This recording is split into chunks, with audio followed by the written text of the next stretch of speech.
U.S. President Joe Biden, after meeting this week with France's president, said the U.S. and its allies are committed to holding Moscow accountable. I spoke about this earlier with veteran war crimes prosecutor Brody and asked him if a special international court should be set up to pursue potential charges. Take a listen. Never have we seen such a massive legal response to atrocities in real time. I mean, the Ukrainian prosecutor has literally thousands of cases. There's the largest ever deployment of the International Criminal Court, the largest ever joint investigation team in the Ukraine. 14 countries have opened investigations. There's forensic teams out there. These people are looking at war crimes and crimes against humanity.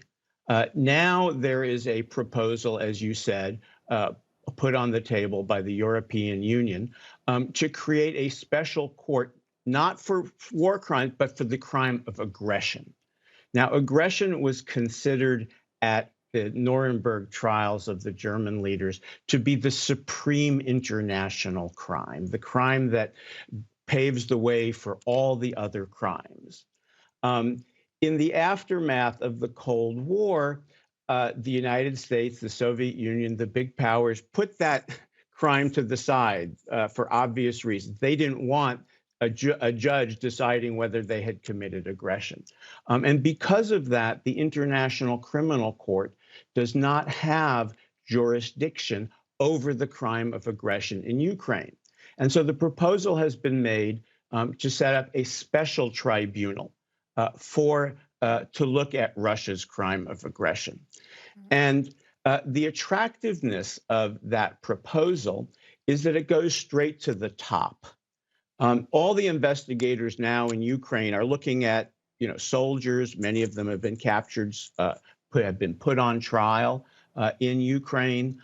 Presumably, they're going to work their way up to other levels, either on the finding that people on the top gave orders or that they are responsible under the principle of command responsibility. But those are meticulous, time-consuming efforts. The idea is a crime of aggression is easy to prove. It's a leadership crime. 1 + 1. Russia invaded Ukraine illegally. Vladimir Putin is the person who directed that. Therefore, Vladimir Putin is presumably guilty of the crime of aggression. And so that's very attractive because it goes straight to the top. What are the ways forward legally? Is it the ICC, the International Criminal Court, or Ukrainian domestic courts?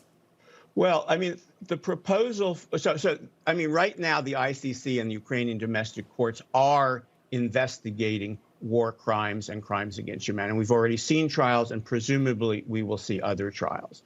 The question of setting up a tribunal for aggression, it's not clear the way forward. I mean, right now, probably there would be and there is a resolution floating around at the General Assembly that would authorize the United Nations to enter into an agreement with Ukraine to set up a special tribunal to look at this invasion. Now, of course, there are questions around double standards, particularly since many of the Western countries like France that are pushing this idea were the ones who didn't want the ICC to have jurisdiction over aggression.